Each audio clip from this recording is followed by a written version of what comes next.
My name is Tyler, and I'm on a little bit of a quest to find America's coolest, most unique, or most outrageous Airbnb rentals. My first stop takes me to the middle of Tennessee to this awesome tree house called the Serenity House. So come along with me, let's go check it out.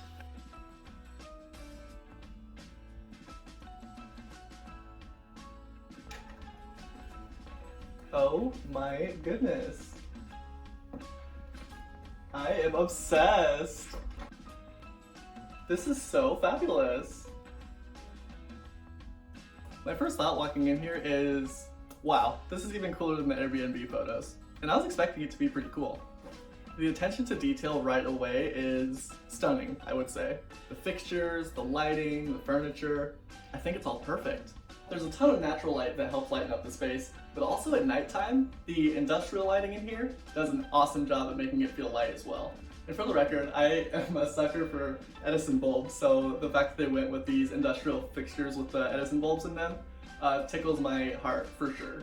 Also, I've never really been one to notice a ceiling fan, but my goodness, these are so cool. I don't think I've ever seen a ceiling fan like this. It really kind of gives me an aeronautical vibe almost. I'm also really in love with this contrast of having plenty of natural light during the day and plenty of trees to see, plenty of nature.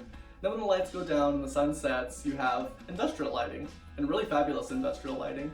And it keeps those features without feeling like you're in a completely different space when the sun sets. It still feels very much like a treehouse because the wood is still the dominating feature. And I don't think you ever lose that feeling.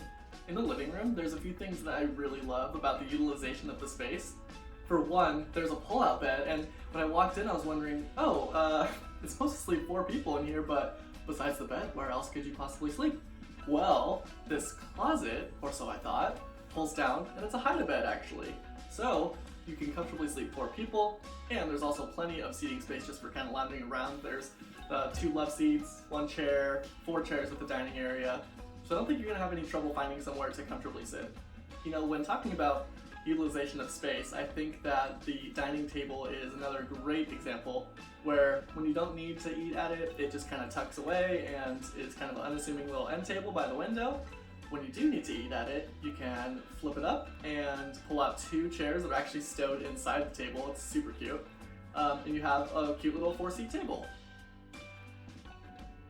I kind of love the porch because it wraps about a quarter way around the treehouse, but there's also a second porch and the steps you take to come in. So it feels like a very elevated walking space around the treehouse where you're kind of above the world for a while, you could say. And of course, the sliding glass door brings in a lot of extra natural light to the space, which helps it feel more airy and less claustrophobic or cramped. You're probably gonna hear me say that a lot because they did a great job of making the space feel bigger than it is. I just have to say, y'all, I am obsessed with how they maximize the space in the kitchen. There's a tiny stove, a mini fridge, a full-size microwave, and that all fits very well over here. It doesn't feel cramped at all. But what I really love is this choice to have white tile in the back, which continues the trend of the rest of the home to have light-colored walls so it doesn't feel too cramped or claustrophobic. I think it works really well. Another thing I love about the kitchen is it has the same industrial Edison bulb light fixtures on the wall, but there's also recessed lighting up in the rafters. I didn't even notice that at first. I had to find the switch, flipped it on, and I was like, oh, there's more light. You can just tell overall that a lot of thought went into the lighting in here, and I think they did a fabulous job. Also, I think that the faucet, the countertops, the cabinetry, everything feels very high quality and rustic. There's a door behind me that leads to a second deck, and I think that door actually brings in a lot of extra light that they probably wouldn't have got just from this one screened window behind the sink. So overall, the kitchen is definitely one of my favorite parts of this treehouse. If you know me, you know that my 2 favorite rooms in any house are the kitchen and the bathroom. They're kind of make or break for me, actually. You know, if your kitchen and your bathroom are nice, I'm gonna think the whole place is nice. If they're not so nice and the rest of the place is nice, I'll probably, dock it a couple points. I'm pleased to announce this is one of the coolest bathrooms I've ever seen in a small scale home. Let's slide the barn door back and check this out. When I come in here, I notice a few things right away. First of all, this faucet and sink is so precious. I love it.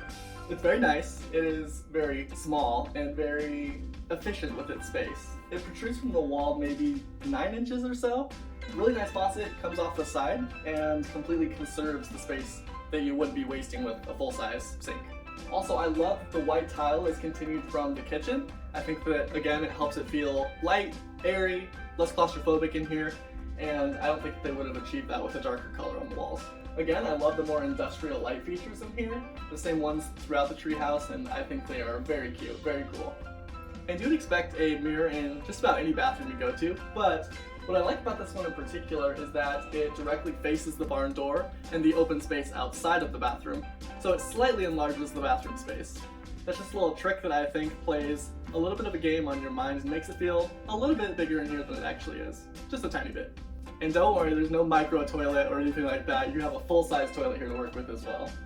So if the bathroom and the kitchen are the most critical parts of any home for me, the most critical part of a bathroom is probably the shower. And I think the shower is really cute.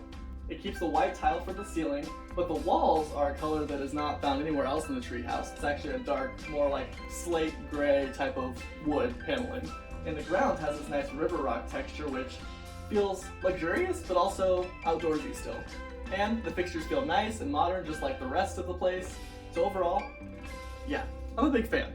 So in case it wasn't clear how I feel about the kitchen and the bathroom in this treehouse, I think they did a fabulous job of maximizing the very limited space that they had for these areas.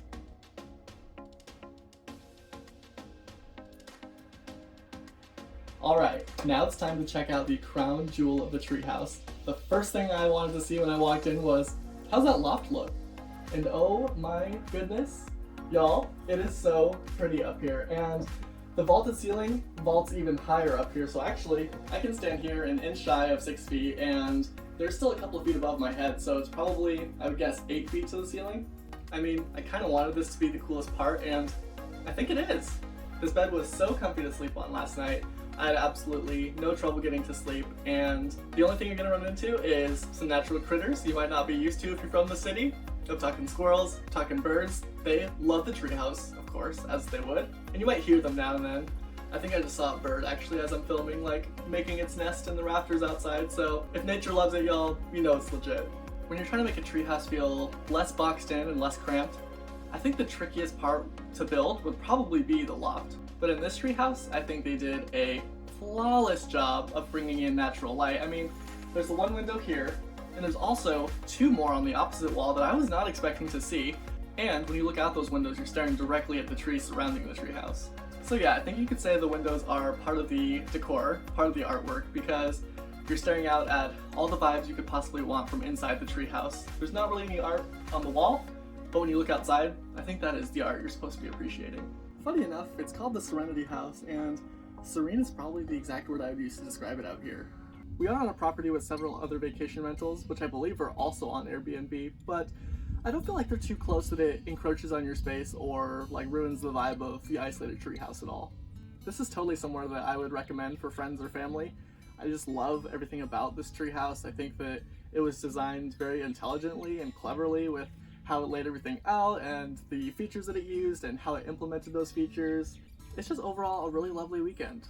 If you enjoyed checking out this treehouse with me, I will include a link in the description that you can book it for yourself.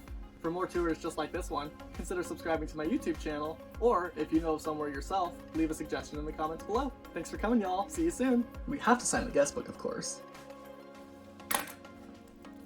The vibes are immaculate for sure.